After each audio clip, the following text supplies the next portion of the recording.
guys, welcome back to Umi Potato. Kali ini aku akan ngebahas lanjutan dari persiapan skincare. Yang ini aku akan lanjutin ke persiapan untuk make up atau untuk aksesoris yang kalian butuhkan saat kalian tunangan. Langsung aja ke videonya. Guys, minta tolong bantu subscribe, komen, dan juga like video ini ya, supaya channel ini bisa berkembang. Terima kasih. Oke, kemarin kita sudah ngebahas tentang skincare dan habit apa yang emang kita perlukan untuk persiapan pertunangan. Nah, next ini kita akan ngebahas tentang apa aja yang harus kita persiapkan sebelum kita make upan, atau lebih ke hal-hal yang berbau tentang aksesoris dari makeup kita dan pakaian kita gitu ya. Yang pertama adalah tema tunangan. Nah, kenapa sih ini penting banget? Karena menurutku ini akan membantu banget saat kita menentukan pakaian yang akan kita gunakan. Kalian mau tema seperti apa? Mamanya teman-teman yang di Jawa pengennya model yang ada Jawa banget, atau kalian pengen yang modern, atau kalian pengen yang ya udah yang sederhana, yang casual, atau kalian pengen yang modelnya internasional kayak pakai gaun-gaun gitu, pakai jas, atau pakai yang sarimbitan. Jadi kayak masih Jawa tapi sederhana. Kenapa sih itu penting banget? Karena itu akan mempengaruhi make up apa yang akan kalian gunakan, dan juga pakaian apa yang akan kalian gunakan, serta beberapa tambahan aksesoris yang kalian butuhkan. Oke, setelah kita menyesuaikan tema seperti ini, kalian tuh bisa menyesuaikan pakaian apa yang ingin kalian gunakan saat tunangan itu. Biasanya sih pakaian tuh akan ditentukan dulu sebelum dekorasi. Nah, nanti part dekorasi akan aku bahas lagi. Tapi untuk pakaian ini, aku rekomendasi teman-teman untuk cari di Pinterest. Di Pinterest itu ada banyak banget rekomendasi yang oke. Yuk kita fokus ke pakaian. Nah, pakaian ini tuh bisa milih 3 part nih. Yang pertama, apakah pakaiannya itu memang sudah ada, atau kalian tuh emang udah punya pakaian itu, jadi atau kalian tuh mau menyewa ini tuh kayak pinjem, atau kita cari beberapa tempat sewaan. Nah, kalau mamanya kalian udah punya pakaian ini, itu lebih enak ya guys, karena itu kan pakaian kalian tuh. Tapi usahakan untuk dicek lagi. Biasanya tuh aku punya pakaian bagus tuh 1 tahun kemarin aku mau pakai tunangan, tapi aku baru ngecek lagi ya Hamin 1 minggu, ternyata sudah kekecilan. Itu big no banget. Nah, kalau mamanya kalian mau sewa, usahakan cari tempat sewa yang dekat, yang bisa diakses. Cek juga ketentuan-ketentuan dia, paymentnya berapa, harganya berapa. Terus abis itu nanti kalau mamanya 1 kali bayar itu sebenarnya buat 1 hari atau 1 kali sewa sih. Nah, ini beda-beda nih setiap tempat, itu harus dicek. Dan do dan don'ts-nya itu apa aja, kayak jangan dipakai di rumputan. Ternyata kalian mau tunangan di outdoor gitu, nggak di indoor gitu. Kalian harus cek lagi. Apalagi kalau pakaiannya ini tuh yang panjang kayak gaun yang panjang banget kayak gitu, itu fix tolong dicek supaya kalian nggak dapet tambahan charge. Berikutnya ini adalah membuat baru. Biasanya kalau pas event tertentu, orang tuh lebih maksimal atau merasa senang tuh saat membuat baru. Usahakan kalian itu cek dulu lokasi pembuatan. Kenapa? Karena untuk produk-produk let's say kayak kebaya, itu membutuhkan waktu inden penjahit itu kira-kira 3 bulan. Lebih, ada yang 6 bulan juga. Jadi fix itu dipastikan, jangan sampai kalian kecolongan. Takutnya nanti kalau mamanya kalian sudah beli kainnya, nggak jadi dong. Gara-gara apa? Gara-gara belum inden penjahit. Jadi kayak belum nemu penjahit, udah beli kain kayak gitu kan, mubazir ya. Sebenarnya nggak apa-apa sih, bisa dipakai buat event lain. Tapi takutnya nanti kalian nggak prepare. Kalau kita sudah nemu pakaiannya, itu cek juga aksesoris ya. Karena menurutku aksesoris itu penting-penting, nggak penting sih, kayak anting, gelang. Terus buat teman-teman yang berjilbab, jilbabnya juga kadang beberapa beberapa mua itu nggak bawa jilbab yang oke, atau jilbabnya ya adanya tempat mereka gitu kan, kurang ya. Jadi usahakan semuanya sudah kalian set dari awal supaya nggak kedapikan cari di hamin sekian hari, karena itu capek banget guys. Kalian udah nyiapin banyak hal, terus kayak masih pusing ini pakaiannya gimana, aksesorisnya gimana, kan gak enak banget ya. Jadi aku merekomendasikan untuk itu dikelarin dulu hamin 1 bulan sih, itu paling enak.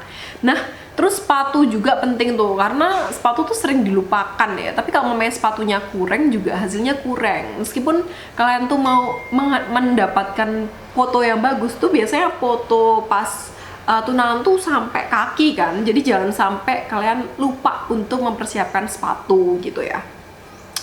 Nah, itu tadi yang perintilan-perintilan yang pakaian, aksesoris, sepatu. Nah, selanjutnya adalah mua. Mua ini kalian usahakan cek apakah muanya datang ke rumah atau kita yang ke rumah mua. Itu sangat mempengaruhi. Kalau aku sendiri rekomen cari mua paketan yang dia nge-make-upin aku sama ibuku, supaya kita tuh nggak perlu kemana-mana, di rumah aja di make-upin. Jadi pikirannya lebih enak gitu ya guys. Dan cari yang harganya murce.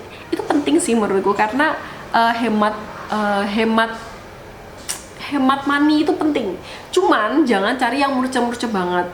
Pastikan bahwa portofolio si mua itu sesuai dengan apa yang kita inginkan. Kalau kalian suka yang bold ya jangan cari yang portonya doyin atau yang portonya soft glam. Tapi kalau memang kalian pengen cari yang mua-mua Jawa ya carilah yang benar-benar dia punya porto di situ. Tujuannya untuk apa? Otomatis dia itu sudah berkali-kali melakukan hal yang sama atau make upin model itu. Kalau mamanya kalian tuh mau pindah ke model yang lain, itu supaya dia tuh nggak bingung satu, dan juga supaya dia tuh benar-benar siap gitu. Biasanya aku akan memberikan porto make up seperti apa yang aku inginkan itu sekitar hamin 1 bulan atau 2 minggu ya. Supaya apa? Supaya dia juga bisa persiapan kira-kira dia tuh bawa make up apa gitu. Aku biasanya ngasih porto make upnya, aku ngasih porto lipsticknya, dan juga aku ngasih porto hairdo. Karena rambutku, kalian tahu sendiri, rambut keriting itu susah, nggak semua orang tuh bisa menata rambut ini. Jadi aku pastikan dia make sure lagi kalau memang dia tuh bisa bener-bener menyelesaikan problemku kayak gitu. Nah, setelah kita sudah memilih mua, hairdo, kita sudah kasih prototipe lagi, kasih mood boardnya ke mereka. Usahakan juga tanyakan harga, price list, dan tanggal, karena itu penting. Takutnya udah semua fix, tanggalnya nggak bisa. Jadi kayak bener-bener harus fix semuanya gitu loh guys. Terus tanyakan juga ada fee tambahan enggak. Contoh kalau mamanya ke rumah tuh ada fee tambahan atau enggak, itu ditanyain di awal. Terus habis itu kalau mamanya nanti kita tuh mau pakai hairdo tuh ada fee tambahannya enggak. Dan kalau mamanya kalian tuh mau pakai baju Jawa, itu kan ada yang namanya jarik ya.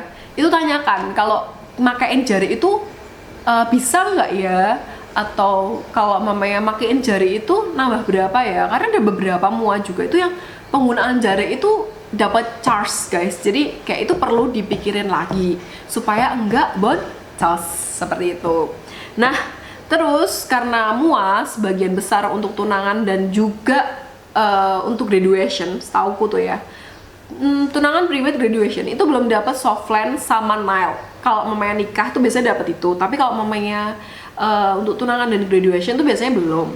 Jadi kalian harus cek mau pakai nail art atau enggak selama acara tunangan itu. Kalau rekomendasiku, karena kita tuh bakal difoto sama fotografer dan dia akan fokus di cincin tunangan kita, jadi nail art itu sangat membantu gitu loh, kayak bener-bener membantu banget. Nah, ini sekedar tips aja ya. Kemarin tuh aku memang sengaja pakai press apa sih namanya yang copotan itu untuk nail artku, karena aku berpikiran hamin sekian itu aku harus bikin kue, karena kan aku bakers ya guys. Ya, jadi aku pengen supaya tidak terganggu selama aku membuat kue itu, aku mau bikin nailnya ya udah yang palsu aja, terus aku lem. Tahu kenapa aku kayak ngerasa nyesel? Adalah karena lemnya itu copot guys. Jadi pas mau foto-foto ala-ala gitu tuh malah copot. Akhirnya ada beberapa yang harus aku sembunyiin gitu loh, kayak pas kelingking apa ya kalau nggak salah. Terus aku harus kayak gini ya, supaya nutupin tuh. Masa satu copot kan nggak lucu banget ya. Nah, jadi penggunaan nail art itu juga perlu dipikirkan lagi, kayak cocoknya pakai apa, mau pakai yang extension kah, mau nail art aja atau gimana. Tapi kalau aku sih rekomen setelah kejadian copot itu, aku akan memutuskan menggunakan extension atau pakai nail art yang langsung di kuku daripada copot di hari H. Dan itu nggak enak banget sih rasanya, kayak sedih. Oke, Nah, itu tentang nail art. Terus kembali lagi kita lanjut tentang soft lens. Untuk soft lens aku rekomen untuk sesuaikan dengan jenis makeup yang akan kalian gunakan. Ini recommended soft lens-nya. Tapi kalau memakai kalian harus sesuaikan sama muka kalian juga. Kalau aku ini ngerasa kemarin aku pengen cari yang abu-abu. Kayak gini. Karena hasil abu-abu tuh lebih nyala di mataku. Jadi aku pengen bener-bener mencolok gitu ya. Nah, tapi kalau memakai kalian pengen yang soft-soft, rekomen ya ini nih. Yang coklat-coklat gitu, kayaknya enak banget tuh buat make up. Abis itu juga bisa dipakai lagi kan. Nah, itu adalah beberapa rekomendasi. Plus satu rekomendasi lagi, karena kulitku tuh gelap, kadang tuh kalau mama make upin itu hasilnya jauh lebih cerah kulit muka daripada kulit tangan. Aku belum nyoba sih guys, tapi ini adalah rekomendasi dari beberapa mua digunakan untuk mencerahkan kulit tangan klien mereka. Ini dan ini. Next, kalau mamanya aku punya uang, aku akan bikin video lengkap tentang beberapa produk-produknya supaya lebih enak dan bisa membuktikan apakah iya cocok buat kulit yang sawo matang kematangan ini. Oke, sekian aja dari aku.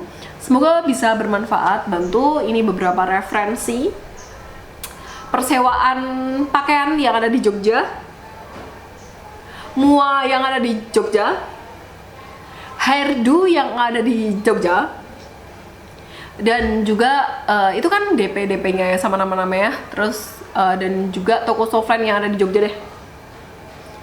Terus apalagi guys, untuk review skincare-nya udah di kemarin, jadi ya kalian bisa lihat video yang ini. Sekian, semoga membantu. Kalau kalian butuh review-review atau butuh inspirasi lainnya, akan aku masukkan ke dalam video berikutnya. Jadi mungkin nanti ada part-part selanjutnya. Semoga bermanfaat. See you in my next video. Bye-bye!